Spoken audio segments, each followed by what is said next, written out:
Xo'p, demak darsimizni ikkinchi qismiga o'tadigan bo'lsak, pulning kelib chiqishi mohiyati va vazifalari nuqtai nazaridan demak kelinglar ko'rib chiqsak.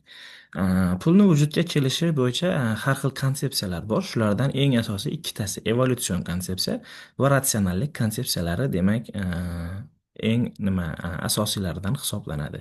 Evolyutsion konsepsiyaga ko'ra pul ijtimoiy mehnat taqsimoti, tovar ishlab chiqarish va ayirboshlashning rivojlanishi natijasida vujudga kelgan deb hisoblanadi.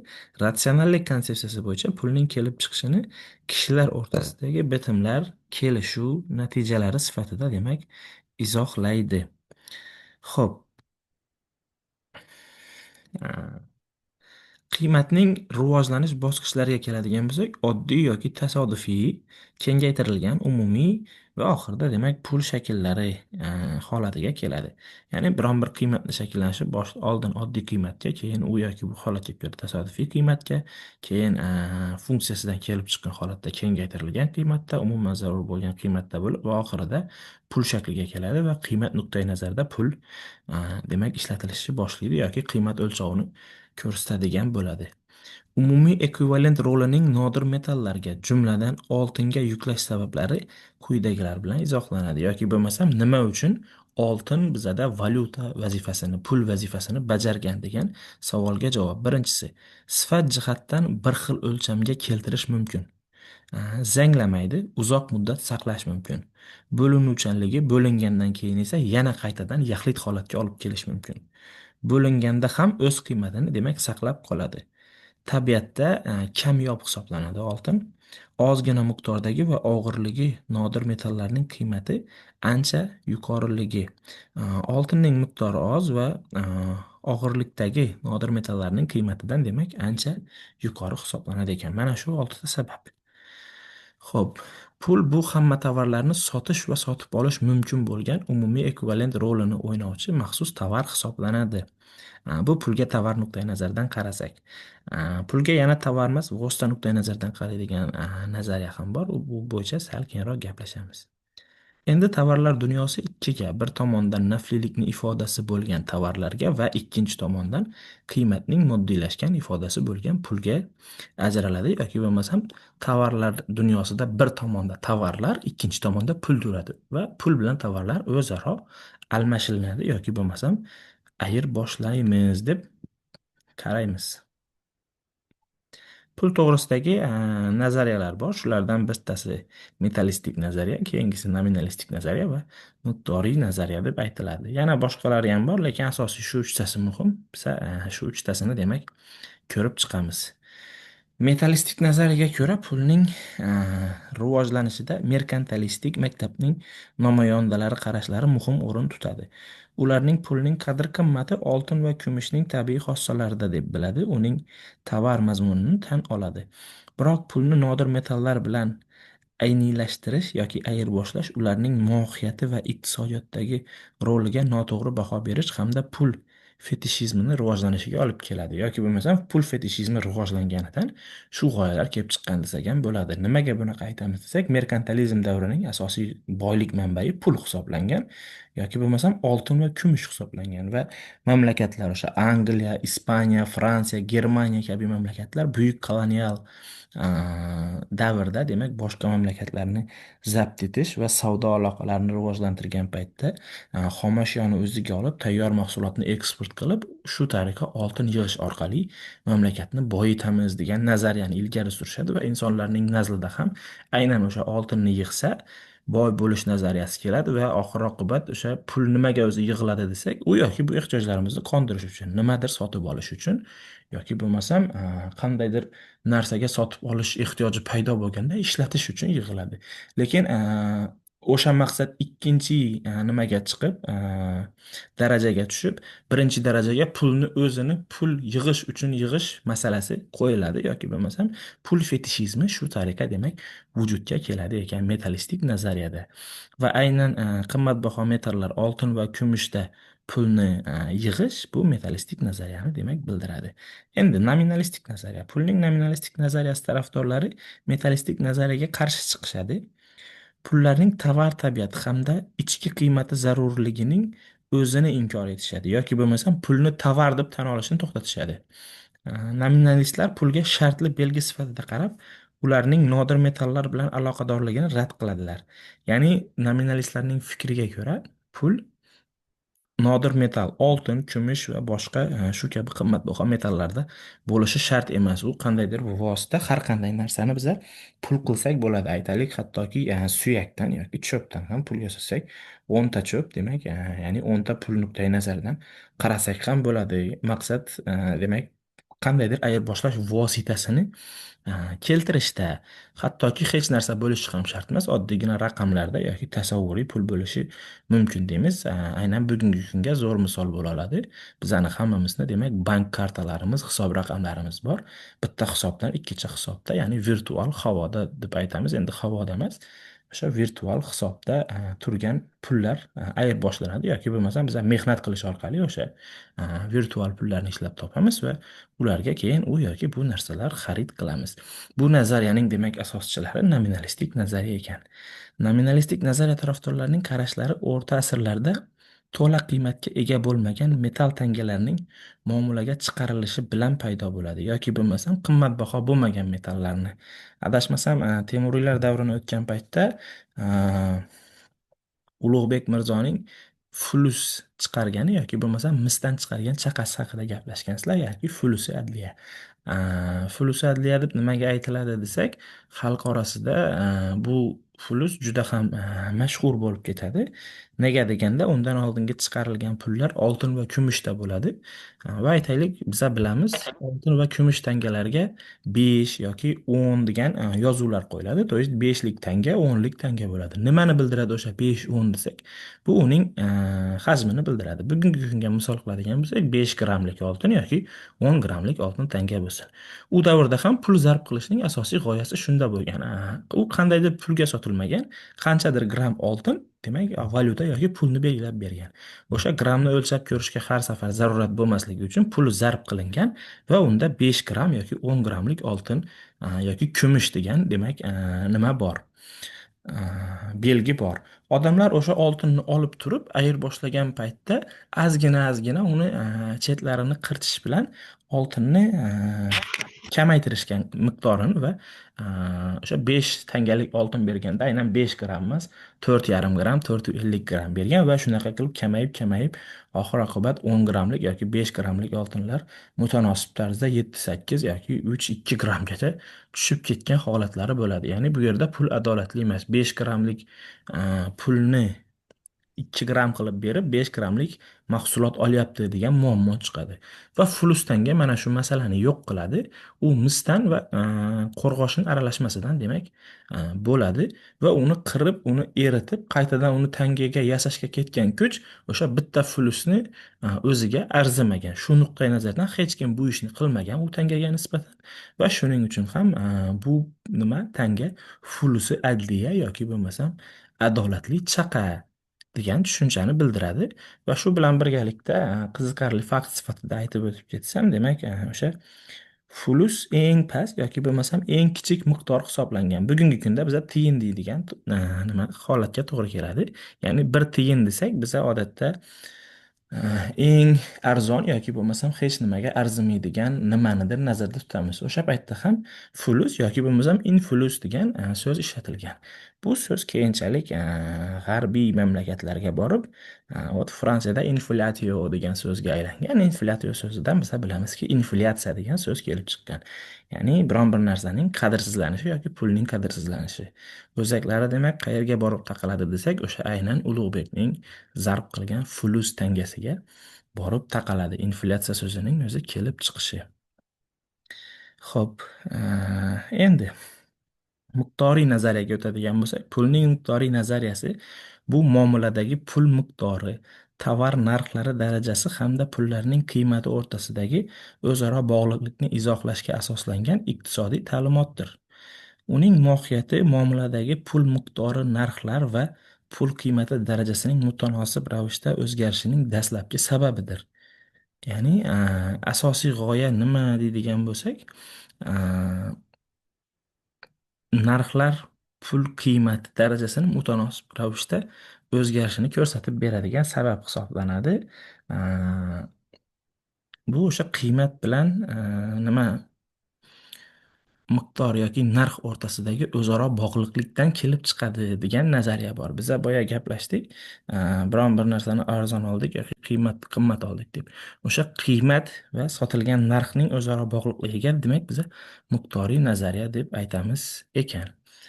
Xo'p, endi o'zi pul nima deydigan savolni beradigan bo'lsak, har qanday narsani oltin bo'ladimi, oddiy qog'oz bo'ladimi yoki bankdagi hisob raqamdagi raqamlar bo'ladimi, ularga pul deb aytishimiz uchun o'sha pul to'rtta vazifani bajarishi yoki mana shu to'rtta xossaga ega bo'lishi kerak. Bular nima desak, qiymat o'lchovi, muomala vositasi, jamg'arish vositasi va to'lov vositasi hisoblanadi. Qiymat o'lchovi deganda nimani nazarda tutamiz desak, qiymat o'lchovi bu a, har qanday mahsulotni o'sha pulda o'lchash imkoniyati bo'lishi kerak. Oddiy misol, kompyuter qancha so'm turadi? Aytaylik, 10 million so'm. Ruchka qancha so'm turadi? 1000 so'm. Va xohlagan narsangizni, tovaringizni o'sha pulda o'lchash kerak yoki bo'lmasam biron bir narsani ayirboshlash jarayonida o'sha pul orqali o'lchash imkoniyati bo'lishi kerak. Agar bu funksiya bo'lmaydigan bo'lsa, masala qanday bo'lardi? Hop, pulsiz tasavvur qilib ko'ring. Bitta kompyuterni sotib olish uchun bizga qancha ruchka kerak? Bitta ruchkani bitta daftarga alishsak bo'ladimi yoki bitta daftar ikkita ruchka turadimi? Va hokazo. Bir qop unga bir qop shakar beradimi degan savollar paydo bo'lmasligi uchun aynan mana shu qiymat o'lchovi bo'lishi kerak. Bir qop unni ham narxi bor, bir qop shakarni ham narxi bor. Shu orqali biza demak tushunib olamiz nimani nimaga ayirboshlash mumkin ekanligini. Va tinchgina o'sha ayirboshlashlarni pulda amalga oshiramiz. Ikkinchisi muomala vositasi, demak birinchisidan kelib chiqadi. Bu degani barcha tovarlar ana shu pulga ayirboshlanishi va ana shu pul yana barcha tovarlarga ayirboshlanishi kerak degani. Misol uchun O'zbekistonda borsangiz, morojniyni ham pulga beradi, kompyuterni ham pulga beradi, mashinani ham pulga beradi, uyni ham pulga beradi va o'sha pulning nimasi birligi bizada so'm hisoblanadi. Hamma narsani so'mda sotib olishingiz mumkin. Endi agar siz borsangiz, morojniyni so'mga bersa, uyni rublga bersa, mashinani dollarga bersa, bu yerda muomala vositasi yo'q so'm pulini. Shu nuqtai nazardan uni pul deb qarashimiz уже imkonsiz darajaga keladi. Ya'ni barcha o'sha pulni pul ekanligini tan olib, ayirboshlashlarni shu valyutada amalga oshirishiga biza muomala vositasi deb aytamiz. Keyingisi jamg'arish vositasi. Agar pul bo'ladigan bo'lsa, birinchi, ikkinchi funksiyasini bajargandan keyin uni jamg'arib qo'yish imkoniyati ham bo'lishi kerak. Masalan, aytaylik, o'sha so'm bor, qiymat o'lchovi funksiyasi bor, hamma tan olyapti, ayirboshlash bo'lyapti. Muomala vositasi ham bor. Lekin aytaylik, u bir oygagina limit bilan qo'yilgan. Keyingi oyni boshida O'zbekiston yangi so'mma, somoni yoki rubl degan valyutani chiqaradigan bo'lsa, bu yerda jamg'arish vositasi yo'q. Chunki u pulni jamg'arib qo'yib bo'lmaydi. Keyingi oy u pul yaroqsiz ahvolga keladi. Ya'ni uzoq muddatda bugun olib qo'ysang, bir oydan keyin yoki bir yildan keyin ham o'sha pulga chiqib, tovarlarni sotib olish imkoniyating bo'lsa, bunda bu pulni jamg'arish vositasi bor yoki bo'lmasam boylik to'plash uchun imkon beradi deb qarashimiz kerak. Ana shunaqa funksiyasi bo'ladigan bo'lsa, odamlar pulni pul shaklida qabul qiladi. Bo'lmasam, ya'ni yuqoridagi ikkita funksiya yetarli emas uni pul bo'lib qolishiga. Endi yana bitta muammo bor. Avval boshidan shunaqa funksiyasi bo'lgan, lekin bu funksiyani yo'qotish imkoniyati ham bor. Oddiy misol qilib, kelinglar, Ikkinchi jahon urushidan keyingi Germaniyani markasini oladigan bo'lsak, qiymat o'lchovi bor edi, muomala vositasi bor edi, boylik to'plash imkoni ham bor edi, lekin urush tugagandan keyin iqtisodiy ahvol yomonlashish sababi bilan Germaniya markasi inflyatsiyaga duch kela boshladi va ertalab olgan oyligingiz obedda non olishga ham yetmasdi. Shunaqa ahvollar bo'lib bordi. Odamlar bitta non olish uchun aravani to'ldirib pul olib borish darajasigacha borgan, nechidir milliard markaga bir bo'lak non berishni boshlagan. Va pul o'zining jamg'arish funksiyasini yo'qotgan. Ya'ni ertalab olgan oyliging kechqurunga kelib 1000% inflyatsiya bo'ladigan bo'lsa, u pulni jamg'armaydi hech kim. U pulni hech kim jamg'armagandan keyin u pul muomalasi to'xtaladi va birinchi, ikkinchi qiymatlari o'z-o'zidan yo'q bo'lib ketadi.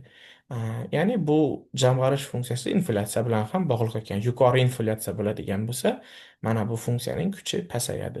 Va oxirgi funksiyamiz bu to'lov vositasi hisoblanadi. To'lov vositasi nima desak, bu pulda u yoki bu to'lovlarni amalga oshirish. Birinchi eshitilishida muomala vositasidagi funksiyadan nima farqi bor? Biron bir narsani olsak ham, uni to'lab olamiz-ku pulini desangiz, yo'q. biza uni ayirboshlaymiz narsa sotib oladigan bo'lsak. Bu to'lov emas, bu narxi hisoblanadi. To'lov esa aynan har xil mehnat yoki abstrakt birliklarni pulda narxlashdan kelib chiqadi. Masalan, biza oylik to'lovini oladigan bo'lsak, qilgan bir oylik mehnatimiz uchun beriladigan pulni biza to'lov vositasi desak bo'ladi. Biza bitta mehnatimizni pulga almashmadik, bir oy davomida qiladigan u yoki bu turdagi mehnatlarimizni u oy oldidan ma'lum emas, qaysi kun aynan nima qilishimiz, umumiy qandaydir funksiyalarimiz bor va ish jarayonidan kelib chiqib yana qanaqadir funksiyalar yuklatilishi mumkin. O'sha nomavhumlik uchun bizga nima beradi desak, o'sha pul oylik maosh sifatida to'lov qiladi. Yoki bo'lmasam, soliq to'lovlari. Biza kundalik hayot kechirganishimiz davomida qiladigan iqtisodiy, demak, faoliyatimizdan davlatga u yoki bu soliqlar to'lanadi va bular ham to'lov vositasida amalga oshiriladi. Yana misol qilib aytaylik, har xil jarimalar va bojlar. Agar bir mamlakatdan mamlakatga u yoki bu tovarlarni kirgizadigan bo'lsak, biz bojxona to'lovlarini amalga oshiramiz. Qoida buzadigan bo'lsak, aytaylik, ko'rmasdan yoki bilib turib o'sha mashinada svetoforni qizil chirog'idan o'tadigan bo'lsak, bu narsa uchun jarima qilamiz. Bu yerda bu to'lov vositasi ishlaydi. Endi nimadan o'tsak, svetoforda qizildan o'tsak, belgilangan narx aniq-ku, nimaga muomala vositasi emas desak, svetofordan qizilga o'tish xizmati ko'rsatilmaydi. Qizildan o'tganimiz uchun biz ma'lum bir pul to'lab qutulib keta olmaymiz. Bu qoidabuzarlik hisoblanadi. Bu vaqtinchalik, demak, jazo sifatida to'lov vositasi sifatida pul undiriladi. Lekin qayta-qayta bu ishni qilish yoki bo'lmasam buni xizmat darajasiga chiqarib qo'ysak, boyroq odam hamisha qoidani buzish imkoniyatiga ega bo'ladi. Nima desa, pulini to'lab qo'ydim-ku degan ma'noda. Shuning uchun buni yoniga yana boshqa ma'naviy, moddiy yoki bo'lmasam jismoniy qo'shimcha jarimalar tortiladi. Birinchi marta pul bilan qutulishi mumkin, ikkinchi marta ko'proq pul bilan qutulishi mumkin, uchinchi marta pul va qanchadir muddatga haydovchilik guvohnomasini olib qo'yishi. Agar og'irroq ahvollarga keladigan bo'lsa, ushbu qoidabuzarlik ozodlikdan mahrum qilish darajasigacha, demak, olib borishi yoki bo'lmasam haydovchilik guvohnomasini to'liq bekor qilishi va mashina haydashni taqiqlashi mumkin. Mana shular bilan amalga oshiriladi. Yoki biron bir bahsli vaziyat bo'lib qoldi deydigan bo'lsak, o'sha bahsli vaziyatda kimdir kimgadir qandaydir zarar yetkazdi. Mashinasini urib, a, yaroqsiz ahvolga keltirdi avariyadan kelib. Mashinaning narxi aniq. O'sha mashinaning narxini to'lab bersa, shu bilan bo'ldi. Sud masalasi yopildi deb ayta olmaymiz, chunki u, aytaylik, 100 millionlik mashinasini buzib qo'ygan bo'lsa, 100 million to'lashi mumkin, lekin o'sha mashina buzuq yotgan paytda u, aytaylik, taksist bo'ladigan bo'lsa, ishlamagan vaqtida ishlamaganligi uchun anchadir zarar oladi. Qanchadir puldan qolib ketadi. Uni ham, demak, hisob-kitob qilib o'sha kompensatsiya sifatida to'lab berishni biz pulda amalga oshiramiz va bu aynan shu to'rtinchi funksiya, to'lov vositasi funksiyasini, demak, bizga bildiradi ekan. Xo'p, endi oltin va qog'oz pullarni o'zaro ko'rib chiqadigan bo'lsak, oltin pul nuqtai nazaridan ko'raylik va qog'oz pul nuqtai nazaridan ko'raylik. Oltin pulda naflilik bo'ladi va qiymat bo'ladi. Ya'ni o'zi tovar nuqtai nazaridan ko'rilsa bo'ladi qiymat va u foyda keltirishi mumkin. Qandaydir naflilik beradi oltinni o'zi oltin bo'lishi bilan. Bu real yoki rasmiy naflilik bo'ladi. Real naflilik oltinni o'zini tovar sifatida ishlatilishi. Masalan, telefonlarda yoki bo'lmasam taqinchoqlar qilishda yoki boshqasida bu real naflilikni bildiradi. Rasmiy naflilik esa oltinni pul sifatida ishlatib, uni boshqa bir tovarlarga almashish. Masalan, bir oltin tanga bo'ladigan bo'lsa, unga velosiped yoki bo'lmasam televizor sotib olish. Bu rasmiy naflilik funksiyasi hisoblanadi. Oltin shu bilan birgalikda qiymatga ham ega. U oltin qiymat belgisi ham bo'la oladi, o'zining qiymati ham bor.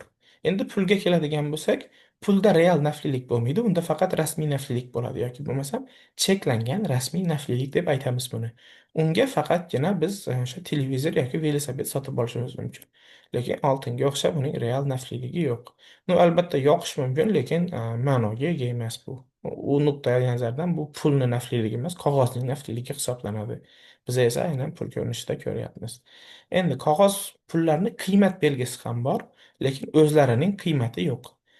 Ya'ni 1000 so'm bo'lsa, 1000 so'mlik qiymatni belgisini bildiradi. Lekin u qog'ozni o'zi 1000 so'm emas yoki o'zining qiymati yo'q deb qaraymiz. Xo'p, endi naqd pul bilan kredit pullarini farqlasak. Pullar ikki turga bo'linadi. Birinchisi naqd pullar, ikkinchisi kredit pullar. Naqd pullar deganda aynan qog'oz ko'rinishidagi moddiy pullar nazarda tutmayapman. Bizada bor pullar. Agar bank kartangizda qanaqadir pul bo'ladigan bo'lsa va uni siz hozir o'sha kartangiz yordamida ishlata olish imkoniyatingiz bo'lsa, internetdan yoki boshqa bir cheklovlar bo'lmaydigan bo'lsa, bu pul naqd pul deb qaraladi. Naqd pul cheklangan rasmiy naflilikka va qiymat belgisiga ega bo'ladi. Yuqorida ko'rib o'tdik. Kredit pul esa qo'shimcha naflilikka va vakolatli qiymatga ega bo'ladi. Bu qo'shimcha naflilik degani o'sha naqd puldan keyin kelib chiqadigan olish imkoniyatimiz yo'q bo'lgan narsani kredit olib turib, ya'ni qo'shimcha iste'mol qilish imkoniyatini beradi. Shuning uchun qo'shimcha naflilik deb hisoblaymiz va qiymat belgisini vakolatli qiymat deymiz yoki o'sha pul kabi foydalanish vakolatini bizga bergani uchun buni vakolatli qiymat deb hisoblaymiz ekan. Endi O'zbekistondagi milliy valyutani muomalaga kiritilishi haqida qisqacha gaplashib o'tadigan bo'lsak, o'zi nima desak, milliy valyuta bu milliy iftixor, davlat mustaqilligining ramzi, suveren davlatga xos belgisi hisoblanadi. Bu respublikaga tegishli bo'lgan umumiy boylik va mulk hisoblanadi. Bu mamlakatning ozodligini boshqa mamlakatga qaram emas ekanligini bildiradigan va o'z iqtisodiyotini o'zi boshqarishini ko'rsatib turadigan asosiy xossa xususiyat hisoblanadi milliy valyutaning demak bor bo'lishi.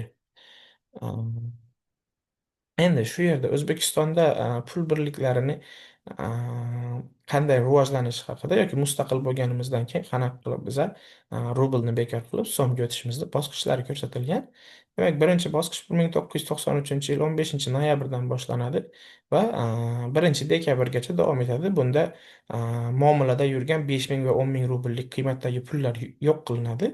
A, Bu degani prosta pulingiz kuyib ketmaydi. Kimda 5 ming yoki 10 ming rubl bo'lsa, 15 kun muhlat beriladi banklarga kelib topshirib o'sha pulni kamroq qiymatda yoki bo'lmasam yangi o'zgargan valyuta qiymatida olish imkoniyatini beradi. 93 yil 1 dekabrdan keyin esa 500, 200lik, 500lik va minglik rubllar ham xuddi shu ahvolga keladi. 15 dekabrgacha yana 15 kun muddat beriladi.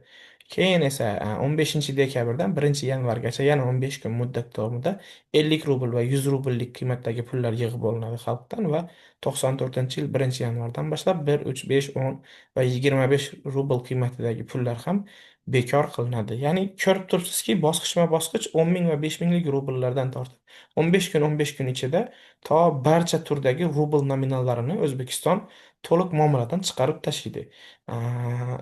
Qoidasi bo'yicha qanday bo'lishi kerak desa, odamlar shu pullarni olib kelib bankka topshiradi. Keyinchalik yangi pul ta'sis qilinganda o'sha belgilangan kurs bo'yicha aytaylik 1 ga 1 bo'ladigan bo'lsa 5 ming rublga 5 ming so'm, agar 1 ga 2 bo'ladigan bo'lsa 5 ming rublga 10 ming so'm, 10 ming rublga 20 ming so'm holatda demak aholiga pul berilishi kerak edi. No, amaliyotda hamma kelib topshirish imkoniyati bo'lmaydi. 15 kun ichida banklarda очередь bo'lib ketadi, boshqa narsalar bo'lib ketadi. Keyin muddat o'tib ketgandan keyin mana bu narsalarni qabul qilmaydi va ota-onalaringiz, buvlaringizdan so'rasangiz, juda katta ko'pchilik O'zbekiston aholisini pullari o'sha paytda kuyib ketadi, afsuski.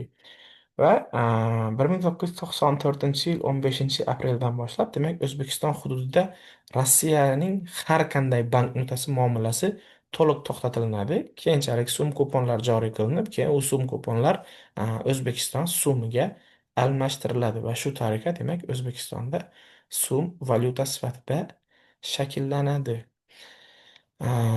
Endi pulni rivojlantirish, uning qadrini oshirish, tovar barqarorligini ta'minlash, zaxirasini ta'minlash bo'yicha quyida O'zbekistondagi dasturlar va shu dasturlarni amalga oshirish uchun qilish kerak bo'lgan chora-tadbirlarni ro'yxatini ko'rishingiz mumkin. Bu yerda jadvalda asosiy, demak, 4 ta yo'nalishda. Birinchisi, milliy valyutani tovarlar bilan barqaror ta'minlash, yetarli valyuta zaxirasi bilan ta'minlash, milliy valyutani qadrlash va uni tejab tergab foydalanish hamda inflyatsiyaga qarshi baquvvat, puxta o'ylangan siyosat o'tkazish kabi asosiy 4 ta yo'nalishda dasturlar ishlab chiqarib, o'sha dasturlar asosida demak 3-ustunimizda qilingan chora-tadbirlar haqida demak ma'lumotlar bor. Siz buni mustaqil o'zingiz taqdimotdan ko'rib olishingiz mumkin. Agar videoda ko'radigan bo'lsangiz, pauzaga qo'yib turib, demak o'qib olishingiz mumkin Bo'ladi.